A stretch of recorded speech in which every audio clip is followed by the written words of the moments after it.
Hey y'all, I'm Elisa, the Scrappy Wife behind ScrappyWife.com, and today I have a quick Cricut 101 video for you. We are going to talk about how to create your own stickers on the Cricut.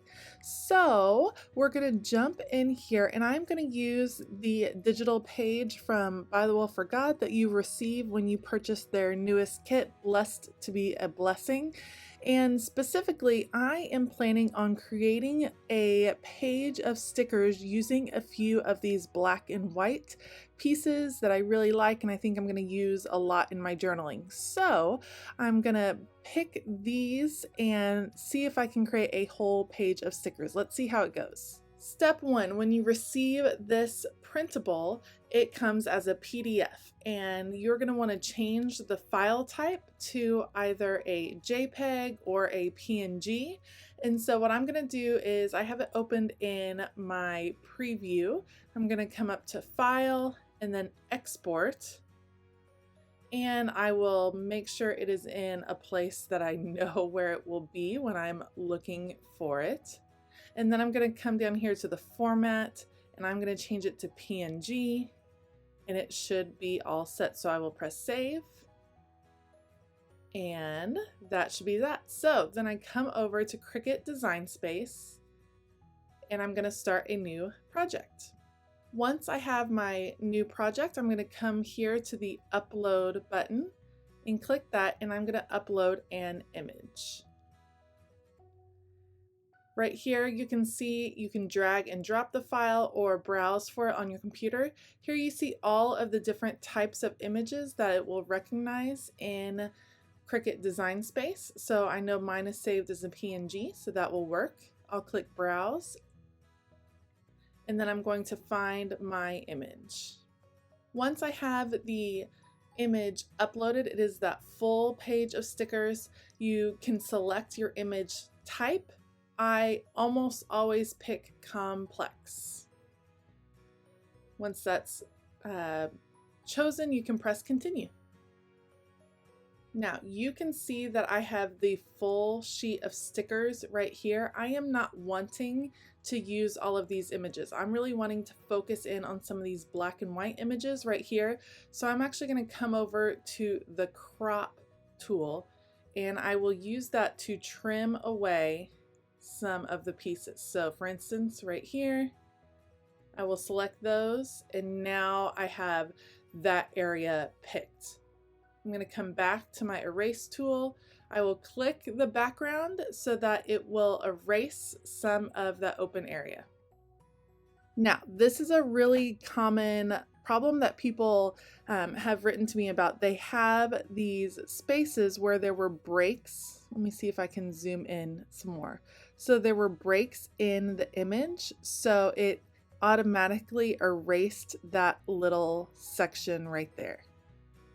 This would actually take some finagling to make sure that that was filled in. So I'm going to focus on creating stickers with these images that are whole because we're just going to do a simple page today. So here is the plan. I'm actually going to take part of this. So I'm going to come back to the crop and let's focus on this pumpkin right here. I have my image all set to go and I'm going to press continue. For this particular image, I am going to want to do a print and then cut. So I will save it as that. So now you see my sticker is all set. I can do that whole process again and create stickers with all of those images that were complete. As I am working on these other images, I know it's frustrating when you have an image and you can't get it to work correctly in Cricut Design Space, like you're wanting to use one of the other black and white images, but it's cutting out in between.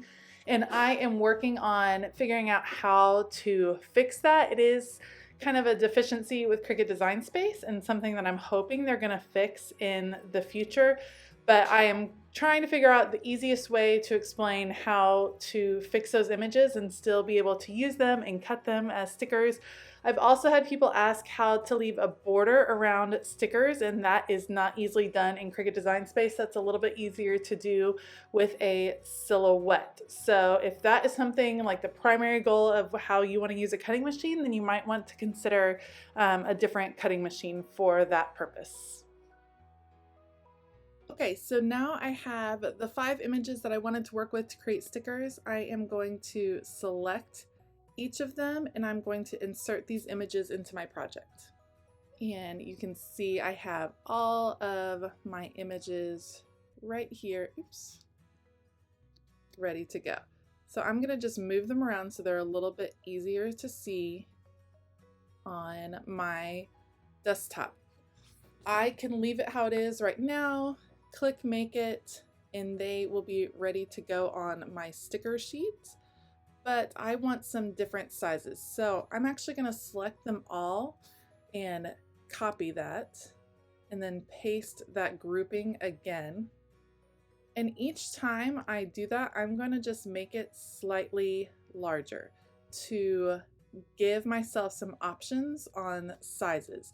Now you could copy and paste and keep it the same size over and over again, or make it smaller. You can kind of adjust as you need. Let's see if that fits all on one page. Not quite. So now I'm up to 2 pages of those sheets, which is fine with me on that. So I'm going to press cancel just to make sure I have all my pieces together.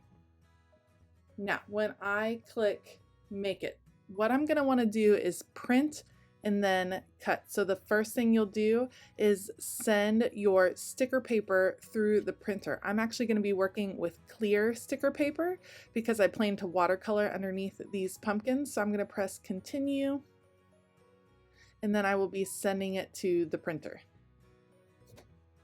All right, once you have printed your images, then you are going to set your base material.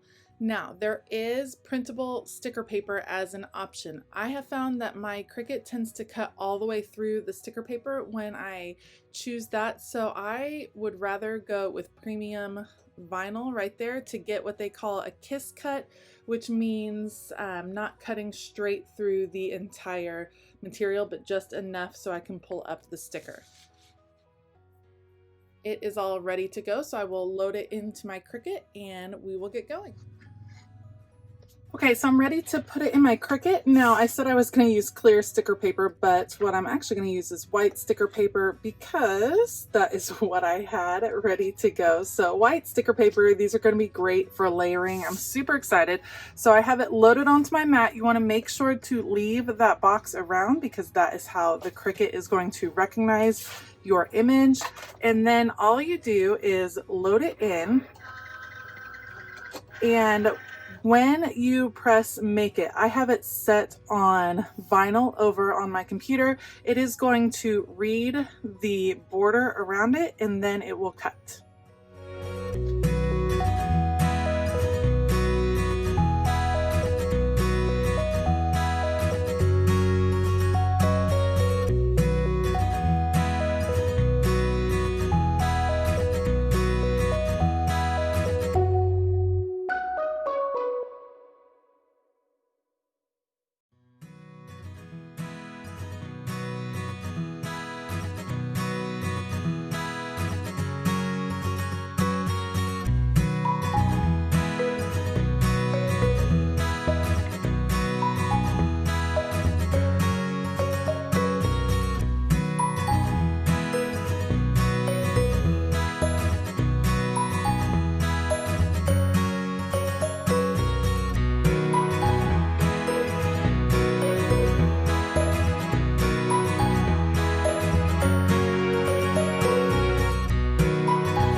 So now the sticker sheet has been cut. I'm just going to remove it from the back. A tip is to always pull your mat away from the sheet so it doesn't curl quite as much. And now you can see it's still one whole sheet, so not gonna tear apart, but I have the individual stickers right here ready to peel off and use in a project. So it's a really fun way to use your digital images to create things that are unique that you can use over and over again. Love using the sticker paper. It makes it really easy to attach those images, and it's really customizable. Thank you so much for joining me today. If you have any questions, make sure to list them down below. For those of you that are still wondering about those images where the inside gets cut, I will definitely be working on a video on how to work with some of those more complicated images as I am learning to do it myself. I have listed all the supplies I use down below, so make sure to check that out. Otherwise, I hope you have a fabulous day, and as always, keep it creative.